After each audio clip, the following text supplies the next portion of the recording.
All right, ladies and gentlemen, I hope you're having a wonderful day. I got another video for you. We did add to the long term, but I got something special for you because we are in a bubble. I will get right to the point. I will not waste your time. If you don't know, we just cut rates, and quite simply, we are either going to have a epic melt up following this action, or very shortly in a couple months, we will be in a recession. So, depending on what happens, I want you to be able to go about it wisely. And specifically, I want to talk about the bubble dynamics. I think you guys see what happened on Friday and everything leading into it this year. There's been a lot of crazy things.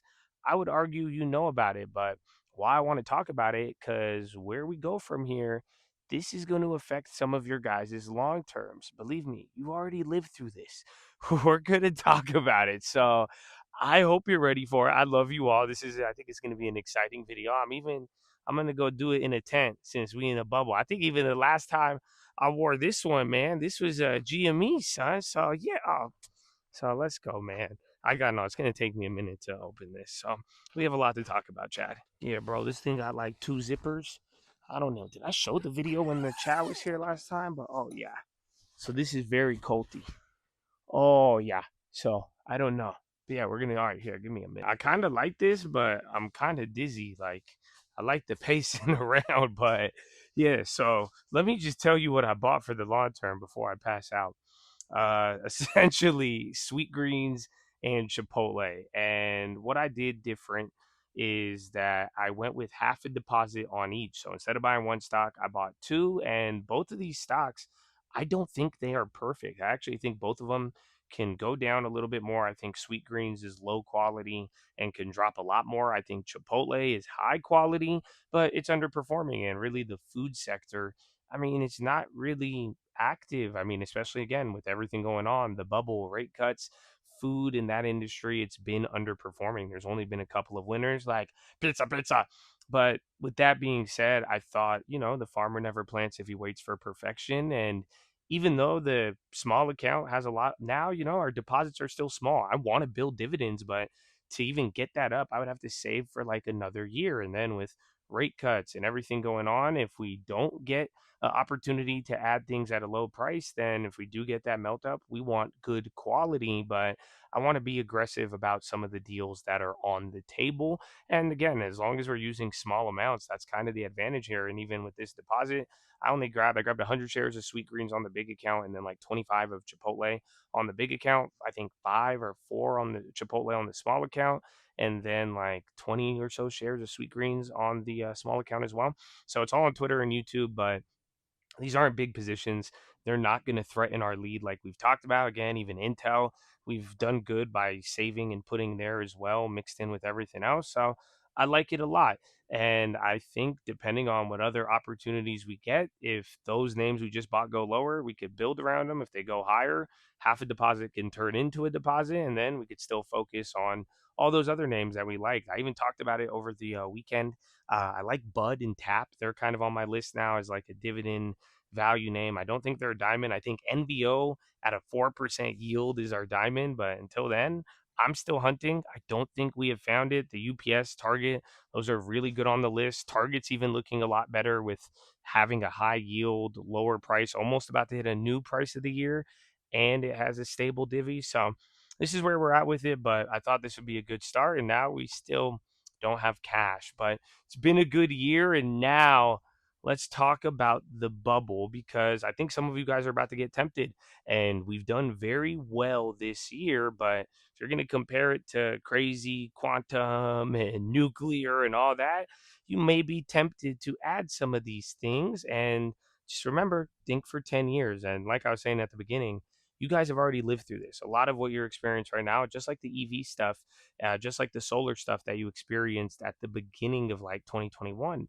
So it was good for a little, especially if you position good. But this is how, again, fast forward, I see people and they send me their long terms. They'll have some of these hype names. So just be careful. I think there's a way to trade it. I'll give you guys some tips, but remember, long term is separate, and that's why we want it separate. And again, I mean, I'm focusing on food right now, while everyone's focused on a lot of other stuff. But then again, we did just get some intel there too. So it's going to be an exciting couple of years. Oh, freedom. Oh, it's raining now a little bit. But yeah, so I hope that's a good update for you. And I hope you have been paying attention to the rebuild because, like I said, we just got the farm here. I even got an update. I'll give you guys with everything going on, but we want to be aggressive about the rebuild. And even though people are getting bubbly and getting crazy over all these trends, there's still a lot of good opportunities. And actually, even during bubbles, I'm going to give you 300 years of history, but during bubbles, a lot of industries underperform. So focus on this, and now we'll talk about the other side of it. All right, yeah. So this is much more comfortable. So let's talk about the bubble now. If you couldn't tell, my problem isn't with playing these. And if you get like again, they cut rates. If we do get a .com style melt up before anything, or again, it'll probably end, and bad things will happen. But the whole point is, I'm against people putting it in their long term if they don't really believe in it and all of the emotions that come with it. Like I'm saying, I would keep it separate. I've been playing a lot of these plays, and if you haven't heard me, I've been telling you guys either make your decision or fade forever. Everything in a bubble right now, you have been exposed to. I even told you guys about quantum in, I think, November or December of 2024. Go look at the videos on this channel. We were even talking about, hey, we don't really believe in it, but it's probably going to be the next trend. That's how I feel with all of it. And like I'm saying, if you really do believe in it for your long term, it's 10 years minimum. Not this back and forth, not leverage with options. It's you buy it, you could keep adding to it, but you hold for 10 years minimum. And if you don't follow that rule, you won't even be able to take advantage of it. Again, we got to take advantage of Meta from 90 to $700 because we followed the rules. So in a weird way, the rules will still even help you. But I do see a lot of people, they're going to be getting tempted by it. And over the years, I've seen people end up with lower quality stuff in their long term. And again, get emotional and confused by all this stuff. That's why if you see it, you should take advantage of it, but make your decision. If you're going to play the back and forth over and over again, mix it in with your long term, use money, and then it takes away from your long term, it's going to turn into a mess. So avoid that. And now to understand that if it is going to be a bubble and how it's going to play out, this is part of that 300 years of history. Every time there has ever been a bubble, there really is a bubble, it's going to be concentrated. Everything going crazy right now, you know about it. You've known about Oclo since the beginning. You've known about nuclear. You've known the quantum. Again, we've talked about it in videos. And again, AI and everything that's attached to that. So that's where the bubble is going to be. There may be a couple of new things, but historically, the bubble and how it plays out, the things that are bubbly go insane. And people are arguing there's a little bit more room to go timing wise. It's already been 2 years since the bottom of 2023, if you think about it, with AI and all this other stuff. But if anything is going to rip higher, a lot of industries, like you've seen, they may chill, go up barely, but then it's going to be the bubble being concentrated. So if you are going to be FOMOing and playing any of those games, I wouldn't be added to your long term. And at the same time, you're probably going to have to focus where all of the hype is. That's what makes it a bubble. So that's the first part. The second part about a bubble over the last like 300 years, and every bubble from tulips to Bitcoin, you name it, is that it ends with some sort of bond yield getting clapped. And it doesn't have to be American. That's where a lot of people make a misconception. We've already seen our bonds get clapped, but think about Japan, think about global yields. This is kind of where the bubble is going to culminate, or essentially the bubble will pop once you see, yields go pop somewhere like insanely, whether it's US and it means a lot, or, it could be another crisis. I think in '08, it was Chinese yields that popped again. We even had Japan yields pop at one point. And what's the other example? Here, I'll go look for you. So yeah, it was 12 out of the last 14 bubbles in the last 300 years. Yields ended up rising as a result of asset prices going crazy. And it was '08, you had the United States, or it was China, and then you had Japan recently, and then the US was in like the 80s, 70s, and 80s. So it's an interesting dynamic. That's something where you could either short bonds or keep that as an indicator to when the party ends. But other than that, I would focus on what you already know, the concentration, separate it from your long term. Do not confuse yourself or lie to yourself. And then use your budget and make sure that you're not going crazy. And then if you make things free, decide and then just ride the wave. It's probably one of the easiest things. But again, even emotionally, like I've hit a lot of these plays, but when you play it smaller, or even if you play it decently big and make it free, I mean, it's still never going to be enough. I mean, you have to realize you'll be seeing a lot of people, you probably already saw it, posting crazy screenshots, but you could make a lot of money if you take a lot of risk at the right time. But the approach that I go about, keeping it small, riding the wave, it's low risk, high return, but some of these instances you got to really think about it.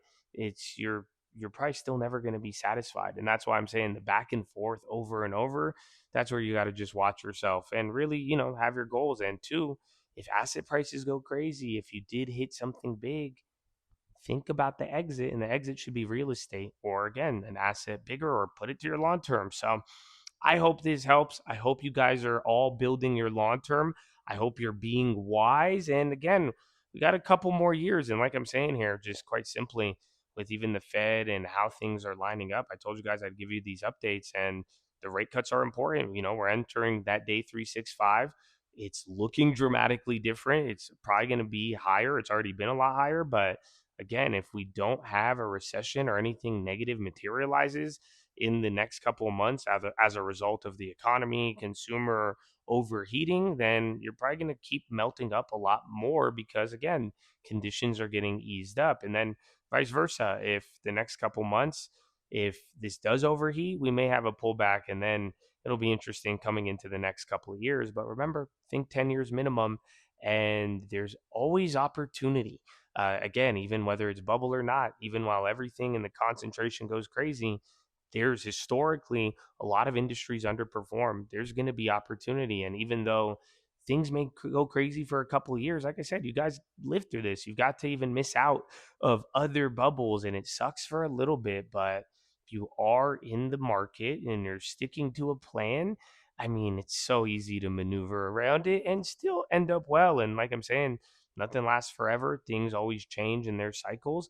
There's always going to be opportunity, and you'd be surprised. You may be able to get a really good deal on some of the stuff you thought you missed out on. But again, think beyond just the short term. And even now, this bubble stuff, I think these next couple months, 3 to 6 months, the clock has been started. And I would keep your eyes out for what happens next. It should be really crazy and emotional. So I love you, Chad. Save 10%. Get a long term. And oh man, so I forgot to mention a part about distressed debt. But let's recap. One, this isn't excuse to buy dog shit for your long term. And if you already had it at a good price, I hope you apply the rules so that it could benefit you and serve you at this moment. But yeah, you guys got to be wise. I think a lot of you had an opportunity to get some of these things at a much, much better price. So you got to think about that emotionally. And then, two, with the yields, just remember yields are already up and they're going to keep going up. Not every pop in yields is going to be, oh my gosh, this or that. But just look at it. If asset prices keep melting up, all these AI, quantum, Oklo, nuclear goes crazy, and bond yields are running, the economy is running hot. I mean, that's your sign that you're in a bubble. And again, it has to be a huge move in bonds, and that's where eventually, it's the game of chicken, and the bonds will tell you that at the end of it. And now the final part is going to tell you, because again, the sectors, there's going to be a lot of underperformers. It's going to be very concentrated, but distressed. So whoever's the most distressed in distressed credit, things that have already been like murdered and clapped, those are going to do the best because they have already been priced in.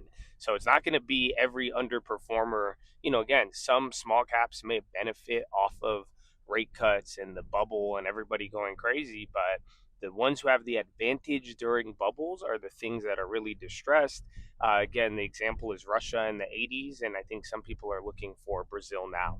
So that was the other part I forgot to mention. So other than that, I am going to be heading out here, and I love you all, and I really hope, though, that you keep the long term in mind, and there is an opportunity in the short term, and you got to learn how to mix that in, or you got to learn how to not let that throw you off of the path. I can't stress that enough, because that's what happens with a lot of people, and they get very emotional. So be wise, and again, make all of this your savings, your money, time in the market, trading, let it serve you, my brother.